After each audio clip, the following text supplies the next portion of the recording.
اسلامی عقائد میں سے نا ایک بنیادی عقیدہ آخرت ہے۔ جن چیزوں پر انسان ساری زندگی اعمال کرتا ہے وہ چیزیں ہوتی ہیں جو اس کے عقیدے میں شامل ہوتی ہیں۔ عقیدہ جس طرح کا ہوتا ہے اسی طرح کا انسان عمل کرتا ہے، جو اس کی سوچیں ہوتی ہیں، جو افکار ہوتے ہیں، اسی طرح اپنے شب و روز گزارتا ہے۔ جن لوگوں کا عقیدہ آخرت مضبوط ہوتا ہے نا کہ ہم نے اللہ کی بارگاہ میں کھڑے ہونا ہے، ہم نے اس کی بارگاہ میں جا کے اپنے اعمال کا حساب دینا ہے، عقیدہ آخرت مضبوط ہو تو لازمی طور پر اعمال سنور جاتے ہیں۔ انسان جواب دہی کے تصور کے ساتھ اپنے معاملات زندگی کو بار بار صحیح کرنے کی کوشش کرتا ہے۔ عقیدہ آخرت اسلامی عقائد میں بنیادی فکر کا عقیدہ ہے، اساس ہے عقائد کی۔ اگر کسی شخص کا یہ خیال ہو جائے کہ میں بس یہی زندگی ہے، کھا لو پی لو موج کرو، تو ظاہر ہے وہ فنا کا نام جب رکھ لے گا زندگی کو اور وہ دوبارہ اٹھنے کا قائل ہی نہیں ہوگا تو وہ تو کسی قانون کا پابند ہی نہیں رہے گا، وہ تو کسی چیز کی پابندی نہیں کرے گا، کسی چیز سے پرہیز نہیں کرے گا، من چاہی زندگی گزارے گا۔ عقیدہ آخرت، اللہ کی بارگاہ میں کھڑا ہونے کا تصور، یہ انسان کو سوار دیتا ہے۔ یہ ایک ایسا مراقبہ ہے جو تزکیہ نفس کر دیتا ہے، انسان کا باطن سنور جاتا ہے، اخلاقیات میں تبدیلی آتی ہے۔ پھر کوئی کیمرہ بھی نہ لگا ہو نا، کوئی بھی نہ دیکھ رہا ہو تو بندہ پھر بھی نیک ہو جاتا ہے، چونکہ اس کا خیال ہوتا ہے میرا رب مجھے دیکھ رہا ہے، صبح قیامت میں اپنے رب کی بارگاہ میں کھڑا کیا جاؤں گا۔ تو عقیدہ آخرت کی مضبوطی، اس تصور کا مضبوط ہونا امت مسلمہ کے لیے نہایت ہی ضروری ہے۔ آپ دیکھیے قرآن مجید فرقان حمید ہماری توجہ دلاتا ہے، اور سورۃ القیامہ کے اندر اللہ کریم نے ارشاد فرمایا ایحسب الانسان، کیا آدمی اس گھمنڈ میں ہے، کیا انسان کا یہ خیال ہے ان یترک سدی، کہ اسے آزاد چھوڑ دیا جائے گا، اس سے پوچھا نہیں جائے گا؟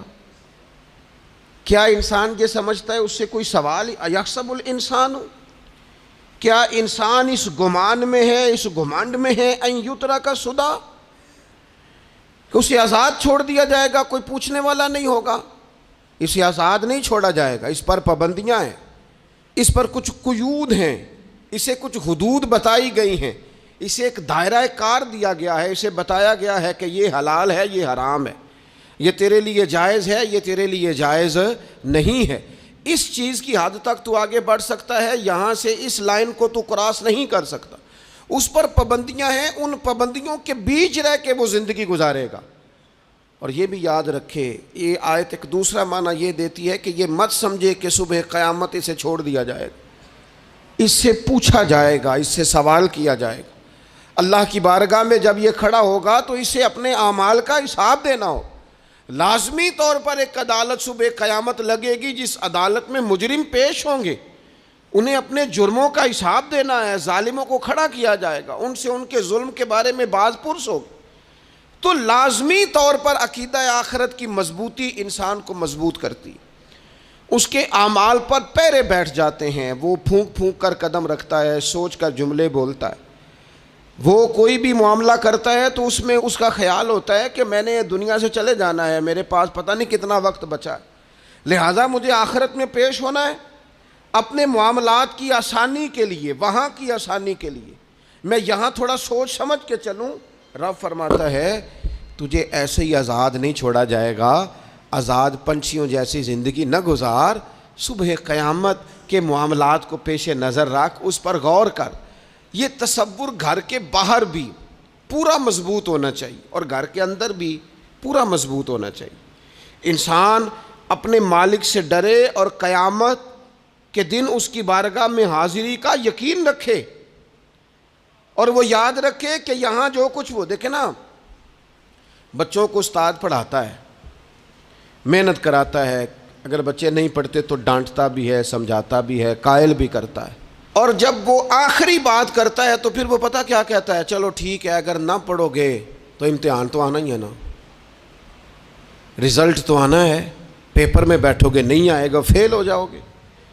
یہ لاسٹ پر یہ بات ضرور ہوتی ہے، اور یہ امتحان دینے کا تصور اور امتحانی سینٹر میں جانے کا خیال طالب علم کو مجبور کرتا ہے کہ میں اسباق تیار کروں، میں بار بار اس پر غور کروں، میں کتاب کو سمجھوں، میں اس کو حل کروں چیزوں کو، تاکہ جب میں مرکز میں جاؤں پرچہ دینے کے لیے امتحانی سینٹر میں تو پھر مجھے پریشانی کوئی نہ ہو۔ بس سمجھانے کے لیے بات عرض ہے کہ یہاں لوگوں کو بتایا جاتا ہے، قائل کیا جاتا ہے یہ حلال ہے، یہ حرام ہے، یہ تیرے لیے ٹھیک نہیں ہے، یہ تیری حدود ہیں، یہ تیرے قیود ہیں، یہ تیرا دائرہ کار ہے۔ لیکن اگر پھر بھی کوئی بندہ باز نہ آئے، پھر بھی کوئی شخص باز نہ آئے، تو پھر اس کو کہا جائے گا صبح قیامت اللہ خود حساب لے لے گا، پھر تجھے مالک اپنے سامنے کھڑا کرے گا، ثم لتسألن یومئذ عن النعیم، پھر وہ تجھ سے ایک ایک نعمت کے بارے میں سوال کر لے گا، پھر تجھے جواب دینا ہوگا۔ تو اس تصور کو اپنی زندگی میں لاگو کریں کہ ہم نے مرنا ہے، اللہ کی بارگاہ میں جان، اس تصور کو پوری طور پر طاری کریں اپنے ذہنوں میں۔ یہ جو رسمی سی بات ہے نا، پتہ نہیں کب چلے جانا ہے، جو جانے والے ہوتے ہیں ان کی کوئی تیاری بھی ہوتی ہے، جن کو پتہ ہوتا ہے نا وہ رمضان المبارک میں نا کئی دفعہ ایسا ہوتا ہے کہ ٹکٹیں نہیں مل رہی ہوتی ہیں اور عمرے کے ویزے لگ چکے ہوتے ہیں، تو ایجنٹ کہہ دیتے ہیں جانے والوں کو کہ تیاری رکھنا، کسی وقت بھی میرا فون آ جائے گا۔ تو لوگوں نے بیگ باندھ لیے ہوتے ہیں، سامان تیار کر لیا ہوتا ہے، سارے انتظامات کر کے رکھے، کیوں کہ پتہ نہیں کس وقت بلاوا آ جائے گا۔ تو روز کہتا ہے پتہ نہیں اللہ کی جانب سے کس وقت بلاوا آ جائے گا۔ پھر اپنی تیاری بھی تو یار کچھ بتانا، میں بھی بتاؤں، آپ بھی بتائیں۔ پھر ہم اپنے آپ سے یہ بھی تو سوال کریں نا کہ جہاں اچانک جانا پڑے اس کے لیے تیاری ہوتی ہے، ہماری تیاری کیا ہے؟ اگر اچانک جانے پڑے اس کی بارگاہ میں کیا تیاری؟ روز دیکھ رہے ہیں نا، کچھ لوگ روڈ پہ چڑھے تھے پہنچ نہیں سکے، ہاسپٹل گئے تھے پہنچ نہیں سکے، کچھ لوگ کسی فیلڈ میں کام کر رہے تھے، ڈگری نہیں مل سکی، جا ہی نہیں سکے، وقت آ گیا۔ تو اگر وہ ٹائم آ جاتا ہے اس کی بارگاہ میں حاضر ہونا پڑ جاتا ہے، تیاری کیا ہے؟ نبی پاک علیہ الصلوۃ والسلام گھر کے اندر اپنے گھر والوں کی تربیت کے لیے اور تعلیم امت کے لیے ایک دعا مانگتے تھے۔ حضرت عائشہ صدیقہ کہتی ہیں حضور دعا مانگتے تھے، مشکات میں موجود ہے۔ کیا دعا تھی؟ اللہم حاسبنی حسابا یسیرا، اے اللہ ذرا حساب آسان کر کے لینا۔ یہ حضور تعلیم امت کے لیے دعا مانگتے، اللہ حساب ذرا آسان کر کے لیجیے، مالک کرم فرمانا۔ تو حضرت عائشہ صدیقہ رضی اللہ تعالیٰ عنہ ارشاد فرماتی ہے، میں نے عرض کیا یا رسول اللہ صلی اللہ تعالیٰ علیہ وسلم یہ آسان حساب کا کیا مطلب ہے؟ تو حضور فرمانے لگے عائشہ آسان حساب کا مطلب یہ ہے کہ رب کریم بندے کے نامہ اعمال پر نظر ڈالے گا اور پھر اللہ تبارک و تعالیٰ اس سے درگزر فرما دے گا۔ یہ آسان حساب ہے، پتہ مالک کو ہے اس نے کیا کیا ہے، پر کریم ہے نا۔ عدل کریں تے تھر تھر کمبن، اچیاں شاناں والے تے جے فضل کریں تے پھر بخشے جامن میرے جے منہ کالے، نظر کرے گا پھر معاف فرما دے گا۔ اور حضور فرماتے عائشہ یاد رکھو جس سے اس نے حساب لیا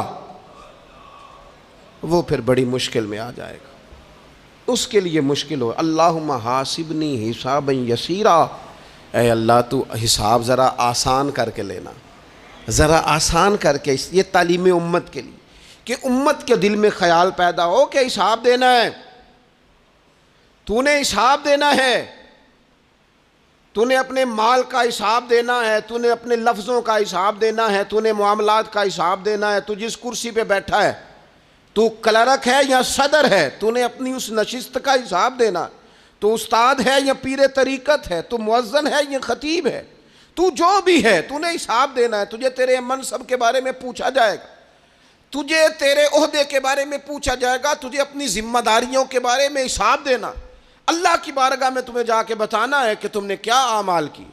اس تصور کو پکا کریں اپنی۔ یہ تصور کتنا کو پکا ہونا چاہیے، دنیا کیا ہے اور آخرت کیا ہے۔ ہمارے ہاں لوگوں نے بہت بڑا لمبا چوڑا دنیا کا تصور بنا لیا، کار جہاں دراز ہے، لمبا تصور، دنیا داری کے لیے لمبی منصوبہ بندی، دور دور تک میں نے یہ کرنا ہے، پھر میں نے یہ کرنا ہے، پھر اس کے بعد انشاءاللہ یہ کر دینا۔ یہ تو آپ نے 300 سال کی پلاننگ بتا دی ہے، یہ تو 300 سال کی پلاننگ بتائی۔ کیا بتائیں تجھے اے باپ، کیا کار ہائے نمایاں کر گئے BA کیا, نوکر ہوئے, پینشن ملی, پھر مر گئے. زندگی تو اتنی سی ہے, اتنی لمبی منصوبہ بندی, اس میں آخرت کہاں ہے؟ اس میں اگر کسی مقام پر رب کی بارگاہ میں حاضر ہونا ہے تو وہ کہاں ہے؟ جو مرنے والے لوگ ہوتے ہیں ان کا تو جینا کچھ اور طرح کا ہوتا ہے, جن کو جانا ہوتا ہے ان کا رہنا تو کچھ اور طرح کا ہوتا ہے, جن کو کسی جگہ منتقل ہونا ہوتا ہے, جو عارضی مکانوں میں رہتے ہیں ان کا رہن سہن تو ذرا اور طرح کا ہوتا ہے. لیکن جو ہمارا انداز ہے, جو ہمارا رہن سہن ہے, جو ہمارا طریقہ کار ہے, وہ تو مستقل رہنے کا ہے. وہ تو لگتا ہے کہ کبھی چھوڑنے والے نہیں ہیں. اس میں تو کوئی ایسی چیز نظر نہیں آتی کہ جس میں ہم محسوس کریں کہ ہم نے چھوڑ کے جانا ہے. لیکن نبی پاک علیہ السلام نے جس دنیا کو ہم بہت بڑی دنیا سمجھتے ہیں, حضور نے اس کی مثال کیا دی؟ صحیح مسلم کی حدیث ہے. دیکھیں کتنا کھول کر اور کتنا آسان کر کے رسول پاک ہمیں بات سمجھاتے ہیں. دنیا کیا ہے, آخرت کیا ہے, یہ والی زندگی کیا ہے, آخرت کی زندگی کیا, بالکل کھول کر واضح کر کے نبی پاک علیہ الصلوۃ والسلام فرمانے لگے دنیا اور آخرت کی مثال اس طرح ہے جس طرح دریا بہہ رہا ہو اور کوئی آدمی اس میں انگلی ڈبوئے, جتنا پانی اس کی انگلی کو لگ گیا یہ دنیا ہے, اور جو باقی ٹھاٹھے مارتا دریا پیچھے ہے, سمندر پیچھے ہے, وہ سارا آخرت ہے. یہ اتنی سی دنیا ہے, یہ صحیح مسلم میں موجود ہے. اتنی سی دنیا کے لیے اتنے پاپڑ بیلنا, اتنی سی دنیا کے لیے اتنے ظلم کرنا, اتنی سی دنیا کے لیے اتنے حق ضائع کرنا, اتنی سی دنیا کے لیے اتنے لوگوں کے دل توڑنا, اتنے حقوق پہ ڈھاکہ ڈالنا, اتنا جبر کرنا, لوگوں کا مال کھانا, لوگوں کو تکلیف دینا, عزتیں اچھالنا, اتنی سی دنیا کے لیے. حضور فرمانے لگے اتنی سی ہے یہ دنیا, جتنا انگلی کو پانی لگ گیا ہے وہ جنت, جو نری جنت نہیں, خدا کا فضل ہے, جو اللہ کی عطا ہے اپنے بندوں کے لیے. میرے کریم فرمانے لگے اس جنت میں وہ نعمتیں ہیں نہ کسی آنکھ نے دیکھی, نہ کسی کان نے سنی, نہ تمہارے دل پر کبھی خیال ہی گزرا ہوگا کہ ہمارا رب ہمیں یہ عطا فرمانے والا ہے. تھوڑا سا نا 24 گھنٹوں میں کچھ ٹائم اپنی آخرت کے لیے, اپنے سارے معاملات کو مرتب کرتے ہوئے کچھ زندگی کے کام اپنی آخرت کے لیے. آپ یقین کریں بچوں سے لے کر بڑوں تک, ان پڑھ سے لے کر پڑھے لکھے تک, ہم نے جس کو اپنے مزاج کے مطابق کم فہم سمجھا اس سے لے کر دانشور تک دوڑ لگ گئی دنیا جمع کرنے کی. وہ ایک سوچ حضرت سلطان باہو رحمۃ اللہ علیہ فرمانے لگے, ہزاروں لوگ ان کی خدمت میں آیا کرتے تھے تو کہتے ہیں رابدہ طالب کوئی نہیں ملیا, تے جو ملیا ہے طالب زردہ ہو. یہ تو دعا کرانے آئے ہیں کہ میرا کاروبار نہیں چلتا, یہ تو دعا کرانے آئے ہیں کہ جناب وہ میرا جو ہے وہ فلانا کیس سلجھ گیا. رابدہ طالب کوئی نہ ملے. کوئی ایسا تو آتا جو کہتا میری اس سے ملاقات کرا دے, کوئی طریقہ بتائیں مالک معرفت کیسے دیتا ہے. کوئی تو ایسا آتا جو کہتا کہ آؤ نہ کچھ باتیں درد کی کریں, کچھ عشق رسول کی تم کرو, کچھ محبت مصطفیٰ کی میں کروں. کچھ ایسے آتے جو کہتے آؤ نہ کوئی ذکر چھیڑیں صدیق اکبر کا, کوئی بات کریں سیدنا فاروق اعظم کی, کچھ تذکرے ہو جائیں عثمان غنی کے, تھوڑی دیر ہو نہ جائے مولا علی کا تذکرہ. کچھ لوگ ہوتے نا ایسے جو اس طرح کے ہوتے, لیکن وہ ہر وقت دنیا داری, ہر وقت. اچھا کہیں اکتاتے بھی ہیں نا, تھک گئے کاروبار کر کر کے, کہیں اکتاتے بھی ہیں تو کرتے کیا ہیں, سیر کرنے چلے جاتے ہیں. میں جی بور ہو گیا ہوں کام کرتے کرتے, چلو میں اب ٹھنڈے علاقے میں چلتا ہوں. کبھی تو ایسا ہونا تو کہے میں نے بچوں کو بھی وقت دیا ہے, دوستوں کو بھی دیا ہے, یاروں کو بھی دیا ہے, صحت کو بھی دیا ہے, میں نے ٹائم اپنے شوق کو بھی دیا ہے, اب میں کسی کو ٹائم نہیں دوں گا, یہ چند گھنٹے میں صرف رب رسول کی بارگاہ میں حاضری دوں گا. تو ذرا جم کے قرآن پاک پڑھے, تو ذرا ذوق سے درود پاک پڑھے, تو ذرا شوق سے میرے محبوب کی نعت سنے, تو سارا زمانہ بھول جائے اور تو رج رج کے دعا مانگے اپنے رب کی بارگاہ میں, اپنی پریشانیاں عرض کرے, اپنے اندر کی کیفیت بیان کرے. دل جو سخت ہو گیا ہے, ذہن جو سخت ہو گیا ہے, جو طبیعت میں وہ نورانیت نہیں آ رہی, اس کی تو بات کرے. تو اپنے رب کی بارگاہ میں معافی کا سوال کرے، تو اس سے قیامت کے دن درگزر کرنے کے لیے عرض کرے، کچھ تو ایسا ٹائم نکلے۔ لیکن دوستو، ہم تو بالکل الجھتے ہی جا رہے ہیں۔ وہ معاملات زندگی ہیں کہ ختم ہی نہیں ہو رہے، شوق ہیں کہ ختم ہی نہیں ہو رہے، باتیں ہیں کہ بڑھتی چلی جا رہی ہیں۔ دور گزر گیا جب لوگ کہتے تھے کہ کوئی درود پاک بتائیں جس سے سرکار راضی ہو۔ ایک کی مسئلہ ہے، کام نہیں چلتا۔ ایک صاحب آئے، کام نہیں چلتا۔ میں نے کہا سورہ واقعہ پڑھا کریں۔ کہتے ہیں حضرت میں بڑی دیر سے پڑھ رہا ہوں۔ میں نے کہا چلیں کچھ صدقات دے کے دیکھ لیں۔ کہنے لگے بڑی دیر سے دے رہا ہوں۔ میں نے انہیں ایک اور وظیفہ بتایا، کہنے لگے یہ بھی مجھے کسی نے بتایا تھا، بڑی دیر سے کر رہا ہوں۔ تو میں نے انہیں کہا پھر میری ایک ناقص رائے یہ ہے کہ سارا کچھ کرنے کے بعد اگر ابھی تک پھر بھی آپ سمجھ رہے ہیں نا آپ کی مرضی کے مطابق آپ پر دروازے نہیں کھل رہے، پھر آپ صبر کریں۔ جو میرا رب چاہتا ہو اس پہ راضی رہ کے دیکھیں، پھر ذرا راضی رہ کے دیکھیں، پھر دیکھیں کہ مالک کا فیصلہ کیا ہے۔ وہ آپ کے حق میں کوئی رحمت والا فیصلہ ہی فرمائے گا، پھر ذرا انتظار کر کے دیکھیں، پھر ذرا صبر کر کے دیکھیں۔ پھر وہ کہتا وَبَشِّرِ الصَّابِرِينَ، محبوب یہ جنہوں نے صبر کیا ہے انہیں میری رحمت کی خوشخبری سنا دو۔ پھر وہ کہتا ہے باقیوں کے پاس مال ہوگا، دولت ہوگی، اقتدار ہوگا، بڑا کچھ ہوگا، ان اللہ مع الصابرین، صبر کرنے والوں کے ساتھ رب کریم ہوگا۔ پھر ذرا ٹھہر ہی جائیں، پھر تھوڑا حوصلہ ہی کر لیں، پھر اس کے فیصلے کا ذرا انتظار کر کے دیکھیں۔ ہم نہ من چاہیے زندگی کے پیچھے پریشان ہیں اپنی آخرت کے، اور آخرت کرتی کیا ہے؟ جب آپ کا آخرت پر یقین پکا ہو جاتا ہے نا، پھر لازمی طور پر انسان کے اعمال سنورتے ہیں۔ آپ یقین کریں سنورتے ہیں، 100% سنورتے ہیں۔ آپ آخرت پر جتنا یقین، حضرت عمر کا آخرت پر یقین پکا تھا نا، دنیا میں مکان ہی کوئی نہیں بنایا، پکا تھا۔ سیدنا مولا علی شیر خدا امیر المومنین بھی ہو گئے تو طامت پھر بھی پھٹی ہوئی تھی، پکا یقین تھا نا کہ اللہ نے ہمارے لیے آگے بڑی نعمتیں تیار کی ہوئی ہیں۔ حضور نے آ کے فرمایا تھا نا کہ عمر میں تیرا گھر دیکھ آیا ہوں جنت میں، یقین پکا تھا نا بڑا کچھ ملنے والا ہے۔ تو جن لوگوں کا پکا ہونا کہ میرا دیس میں گھر ہے، وہ پردیس میں بلڈنگیں نہیں بنایا کرتے، ان کو پتا تھا کہ ہمارے دیس میں گھر بنے ہوئے ہیں، لہٰذا یہاں وہ کسی پریشانی کا شکار۔ اور دوسرا، جب بندے کا آخرت پر یقین پکا ہو جاتا ہے نا، ایک بات آپ نے ضرور ذہن میں رکھنی ہے۔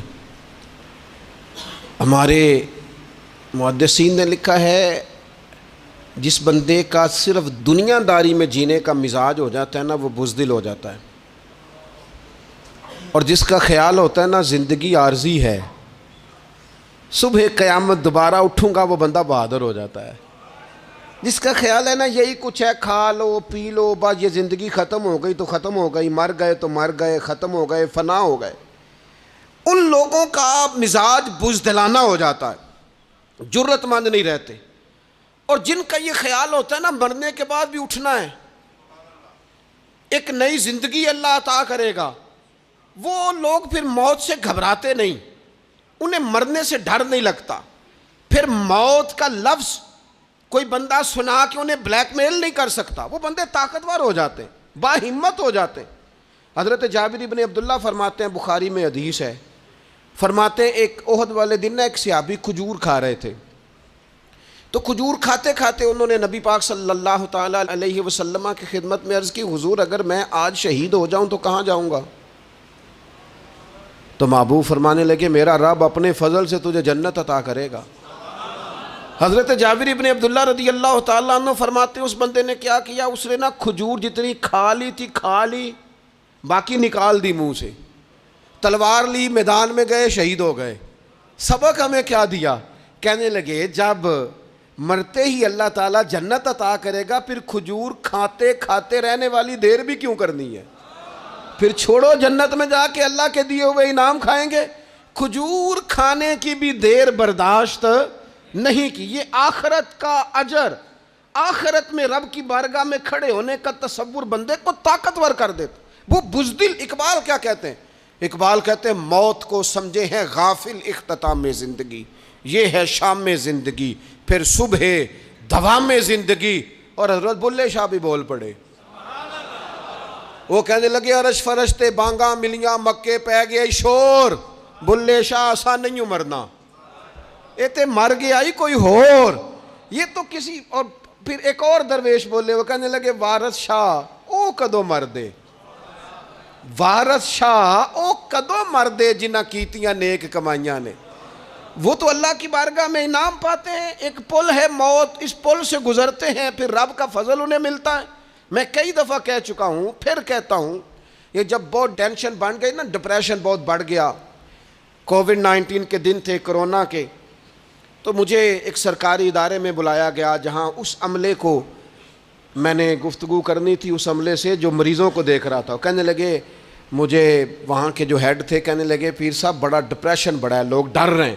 وقتی طور پہ خوف بھی بڑا تھا. تو میں نے ایک صاحب سے وہاں کہا کہ اتنا خوف کس بات کا؟ کہنے لگے جی مجھے تو زیادہ ہجوم آ جائے تو میرا سانس نہیں نکلتا، تو قبر میں تو کھڑکی کوئی نہیں، تو تصور سوچ سوچ کے میں ڈرتا ہوں. تو میں نے کہا ڈاکٹر صاحب، ماں کے پیٹ میں جو رب آکسیجن دیتا ہے وہ قبر میں بھی دے گا. تو انہوں نے آپ کی طرح سبحان اللہ نہیں کی، کیونکہ وہ ڈاکٹر صاحب تھے نا. سیانے بندے کو سمجھانا بھی کافی سیانے بندے کا کام ہے، وہ زیادہ سیانے تھے. لیکن نا سوتے کو جگانا تو کام ہے، اور اگر جاگتے کو جگانا پڑ جائے تو بہت مشکل کام ہوتا ہے. وہ ڈاکٹر صاحب تھے. وہ کہنے لگے جی حضرت صاحب، وہ تو ماں سانس لیتی ہے تو وہ بچے کو جاتا ہے، وہ آکسیجن ماں کے سانس کی بنیاد پہ ملتی ہے، تو قبر میں وہ کیسے ہوگا؟ میں نے کہا چلیں ٹھیک ہے ڈاکٹر صاحب، آپ کی یہ دلیل بھی مان لیتے ہیں. وہ جو انڈے سے بچہ نکلتا ہے، وہ چاروں جانب کوئی سوراخ ہوتا ہے؟ ڈاکٹر صاحب نے قلم چھوڑ دیا، رکھ دیا. میں نے کہا چلو یہ بھی بتاؤ زندہ ہی نکلتا ہے؟ کہنے لگے بالکل. تو میں نے کہا سونا بھی نکلتا ہے؟ کہنے لگے بڑا ہی پیارا ہوتا ہے. میں نے کہا انشاءاللہ جب ہم قبروں سے نکلیں گے، مصطفیٰ کا صدقہ، یوم نحشر المتقین الی الرحمن وفدا، رب کہتا ہے تم جب نکلو گے نا قبروں سے، متقی مومن جب نکلیں گے تو رب کی بارگاہ میں مہمان بنا کر پیش کیے جائیں گے. اے رب دے پرونے ہون گے قیامت میں، وہ مہمان بنا کر پیش کیے جائیں گے اللہ کی بارگاہ، مہمان بنا کر. دوستو، قبر صرف دوزخ کا گڑھا نہیں ہے، دوزخ کا گڑھا بھی، لیکن اس کے لیے جس نے دنیا میں رہ کے صرف دنیا کٹھی کی، آخرت کے لیے جمع کچھ نہیں کیا، اور جس نے یہاں رہ کے وہاں کے لیے کوشش کی، صبح سے شام تک ڈرا کہیں میرا رب ناراض نہ ہو جائے، کہیں حضور کی بتائی ہوئی حدیں معاذ اللہ مجھ سے کراس نہ ہو جائے. جس نے محتاج زندگی گزاری، اس کی قبر گڑھا نہیں، کھڈا نہیں، بلکہ حضور فرماتے ہیں روضۃ من ریاض الجنہ، اس کی قبر تو باغ ہے، باغ. ایک منٹ کے لیے صرف سوچنا، بندہ فوت اور سیدھا اسے باغ میں چھوڑا ہے کوئی، باغ ہے قبر، باغ. اور باغ بھی معمولی نہیں، معمولی کیاری نہیں، روضۃ من ریاض الجنہ، جنت کے باغوں میں سے باغ. اور باغ اتنا سونا ہے جس میں آنکھ کھلے گی تو پہلی زیارت ہی مدینے والے رسول کی نصیب ہوگی. تو خوف آتا ہے وہاں جاتے ہوئے. پہلے بھی میں نے کہا تھا، پھر کہتا ہوں، وہ مرحوم آسی نے کہا تھا، آج پھولے نہ سمائیں گے کفن میں آسی، او قبر کی رات ہے ان سے ملاقات کی رات. آج تو ملاقات. تو یہ جو عقیدہ آخرت ہے یہ انسان کو بزدل نہیں کرتا، بہادر کر دیتا ہے. جو لوگ عقیدہ آخرت نہیں رکھتے بزدل ہو جاتے ہیں، اور لازمی طور پر بزدل ہو جاتے ہیں. اسی طرح یہ جو عقیدہ آخرت ہے یہ صبر و تحمل پیدا کرتا ہے، انسانی زندگی میں ٹھہراؤ پیدا کرتا ہے. انسان محسوس کرتا ہے کہ کل دنیا یہ نہیں، آگے بھی اللہ بڑا کچھ عطا فرمانے والا ہے. اس کے مزاج کے اندر تحمل، بردباری، سکون رہتا ہے. یعنی نہیں بھی اگر کسی مظلوم کو انصاف مل سکا دنیا میں تو وہ پھر بھی بے صبرا نہیں ہوتا، وہ ٹھہراؤ کا شکار ہے. اسے پتہ ہے قیامت کے دن بھی ایک عدالت لگے گی، اللہ کی بارگاہ میں جانا ہے. نبی پاک علیہ الصلوۃ والسلام نے فرمایا اگر سینگوں والی بکری نے بغیر سینگوں والی بکری کو تکلیف دی ہوگی تو قیامت کے دن اسے بھی بدلہ دینا پڑے گا. تو یہ تحمل پیدا کرتا ہے، انسان کو ایک حوصلہ ہوتا ہے کہ ساری عدالتیں یہاں نہیں، قیامت میں بھی لگنی. جب انسان عقیدہ آخرت رکھتا ہے نا تو پھر اس کے لیے نا رب کے رستے میں خیرات کرنا بڑا آسان ہو جاتا ہے. پھر نہ وہ محسوس کرتا ہے کہ میں نے سارا کچھ یہاں کے لیے جمع نہیں کرنا، کچھ میں نے وہاں کے لیے بھی جمع کرنا ہے. وہ پھر اپنی آخرت کے لیے کچھ نہ ایک بینک آخرت کا بھی بنا لیتا ہے، اس میں بھی کچھ نہ کچھ جمع کراتا رہتا ہے. اسے پتہ ہوتا ہے کہ میں نے اللہ کی بارگاہ میں حاضر ہونا ہے، وہاں کی بھی کچھ نہ کچھ تیاری. نبی پاک صلی اللہ تعالیٰ علیہ وسلم نے بکرا بھیجا گھر میں ذبح کرنے کے لیے، تو سرکار تشریف لائے سر شام، تو فرمایا کیا بنا؟ عرض کی یا رسول اللہ صلی اللہ تعالیٰ علیہ وسلم سارا بانٹ دیا ہے، محلے داروں میں، رشتہ داروں میں، غریبوں میں سارا بانٹ دیا، بکرے کی ایک دستی صرف بچی ہے، آپ کے لیے رکھی ہے۔ تو حضور نے توجہ کیا دلائی، محبوب نے کس طرف رخ کیا؟ حضور فرمانے لگے اپنے اہل خانہ سے، ازواج مطہرات سے، کریم فرمانے لگے عائشہ وہ جو تم نے بانٹ دیا ہے نا وہ سارا ہی بچ گیا ہے، وہ سارا ذخیرہ ہو گیا، وہ جمع ہو گیا ہے آخرت کے لیے، وہ ہمارے پاس بچ گیا ہے۔ یہ جو تم سمجھتے ہو نا یہ بچا کے رکھا ہے، یہ تو ہم استعمال کر لیں گے، وہ ہم نے سیو کر لیا ہے، وہ بچ گیا ہے۔ حضرت ابو ذر غفاری رضی اللہ تعالیٰ عنہ اپنے خادم سے کہنے لگے کہ مجھے پتہ چلا ہے یہاں فلاں جگہ کچھ غریب لوگ آئے ہیں، تو اس طرح کرنا، جو اچھا اونٹ ہے نا میرے اونٹوں میں سے، اچھا اونٹ وہ ذبح کر کے نا تو ان سارے گھروں میں تقسیم کر دو، جتنا گوشت وہاں بھیجو گے اتنا ہی میرے گھر میں بھی بھیج دینا۔ آپ کا وہ خادم کہتا ہے میں نے اپنی سمجھ کے مطابق اچھا اونٹ ذبح کر کے گوشت بنا کے میں نے بانٹا، اور میں نے اس طرح کیا کہ وہ حضرت ابو ذر غفاری کے گھر بھی اتنا ہی گوشت بھیجا جتنا تمام غربا کے ہاں میں نے بانٹا تھا۔ شام کو جناب ابو ذر غفاری اپنے اونٹوں کے باڑے میں آئے جہاں باندھا کرتے تھے اپنی حویلی میں، تو آ کے دیکھا کہ وہ سرخ بہترین اونٹ جو سب سے بہترین تھا وہ تو کھڑا ہے۔ تو آپ اپنے خادم سے کہنے لگے میں نے تمہیں کہا تھا جو سب سے اچھا ہے اس کو ذبح کرنا، تو وہ کہنے لگا حضور وہ باقیوں میں سے سب سے اچھا تھا، اس سے ہی تھوڑا سا کمزور تھا، اور یہ تو آپ کی سواری کے لیے ہے نا، یہ تو آپ کے کام آتا ہے، اس پہ تو آپ سفر کرتے ہیں، اس لیے میں نے اسے چھوڑ دیا، اور اس کے بعد جو سب سے اچھا تھا وہ میں نے ذبح کر دیا۔ تو حضرت ابو ذر غفاری فرمانے لگے تو شاید سمجھا نہیں، میں اسے بھی سواری کے لیے رکھنا چاہتا تھا پر اپنی آخرت کی سواری کے لیے، میرا دل تھا وہ جو آخرت میں سفر کرنا ہے نا، دشوار گزار گھاٹیاں ہیں، ان گھاٹیوں کے لیے وہ اونٹ میرے کام آ جائے گا، لہذا میں نے تجھے کہا تھا جو سب سے بہتر ہو وہ دے دینا تاکہ ذرا میری آخرت کی سواری بن جائے، تاکہ میں ذخیرہ کر لوں۔ بڑا دیا بال بچوں کو، بڑا دیا بہن بھائیوں کو، بڑا دیا دوست احباب کو، بڑے قرضے دیے ادھر ادھر، لیکن ساری زندگی دیے، ایک موقع پر صرف آپ نے کسی کو انکار کیا نہ، ایک موقع پر، تو وہ پچھلے جو 99 دفعہ آپ نے دیا ہوتا ہے وہ اس کا بھی منکر ہو جاتا ہے، وہ کہتا ہے تو نے کدی کام تے کام ہی نہیں آیا، وہ تو نے تو میری امید ہی توڑ دی، وہ سارے شکوے ساری زندگی کہاں خرچ کر دی بلا، کس مقام پر۔ اور یہاں حال یہ ہے کہ حضور فرماتے ہیں جب تو صدقہ دیتا ہے تو رب اسے اپنے دستے قدرت میں لیتا ہے، اور اس طرح تمہارے صدقے کو پالتا ہے جس طرح تم اپنے گھر میں بچڑا نہیں پالتے، اس طرح صبح قیامت تمہیں وہ نتیجے کے طور پر پلا ہوا صدقہ ملے گا۔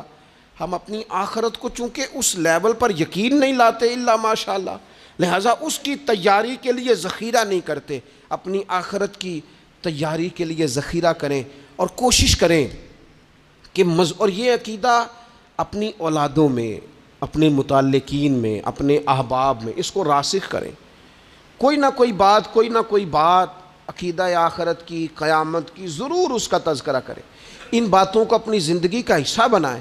اگر عقیدہ آخرت نہ ہو تو دنیا کی ساری چیزیں ویسے ہی لوگوں کو عجیب لگنے لگ جائیں، اگر کوئی قیامت ہی قائم نہ ہو تو مظلوم رہ گیا، ظالم نے تو پھر ظلم ہی کمایا، وہ تو پھر دندناتا پھرے گا۔ تو رب کہتا ہے اَيَحْسَبُ الْإِنسَانُ أَن يُتْرَكَ سُدًى، کیا انسان سمجھتا ہے کہ اسے یوں ہی چھوڑ دیا جائے گا، کوئی اسے آزاد ہی چھوڑ دیا جائے گا، کچھ پوچھا ہی نہیں جائے گا؟ صبح قیامت سوال ہوں گے، رب کی بارگاہ میں حاضری ہوگی، اللہ کے حضور سوالات کے جواب دینے ہوں گے، لہٰذا اپنی زندگی کے اعمال کو مرتب کرتے وقت، کوئی بھی کام کرتے وقت ایک تصور ضرور ذہن میں رکھیں کہ مجھے صبح قیامت اس کا حساب دینا ہے۔ یہ جو جواب دہی کا تصور ہوتا ہے یہ انسان پر پہرے دار ہوتا ہے، یہ اس کو مضبوط کرتا ہے، اس کی عقیدے کی بنیادیں اس کے عمل کو طاقتور کر دیتی ہیں۔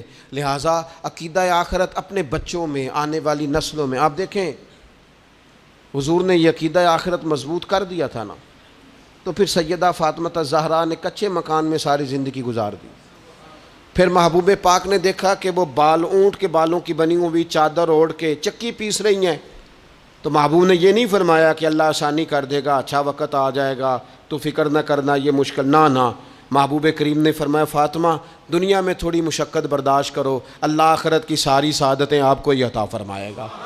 گویا کریم نے فرمایا آپ کو یوں ہی زندگی گزارنی ہے، یہی طرز رکھنی ہے، اسی طرح ہی آپ کو وقت گزارنا ہے۔ جو آرام کا وقت ہے وہ اللہ تعالیٰ جنت میں عطا کرے گا۔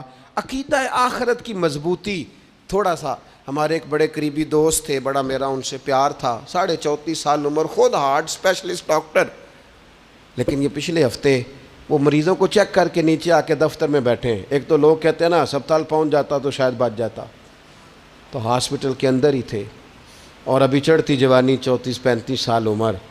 لیکن کمال یہ تھا کہ میرے جیسے کئی لوگوں نے بھی آنسو اس لیے بہائے کہ اتنی چڑھتی جوانی میں اتنے خوبصورت ماحول کے اندر بھی انہوں نے مزاج خیر خواہی کا بنایا ہوا تھا، ہر شخص سے حسن کلام اور رب رسول کی طرف اپنا لگاؤ، نماز کی پابندی، جب بھی حال پوچھنا تو کہتے تھے اللہ اور اس کے رسول کا فضل ہے۔ تو اپنی زندگی میں جن لوگوں کا تصور آخرت مضبوط ہو جاتا ہے وہ کئی دفعہ جلدی بھی سمٹ کر چلے جائیں تو ان کے حق میں رحمت والے فیصلے ہوتے ہیں۔ اللہ تعالی ہمیں سمجھنے کی توفیق عطا کرے۔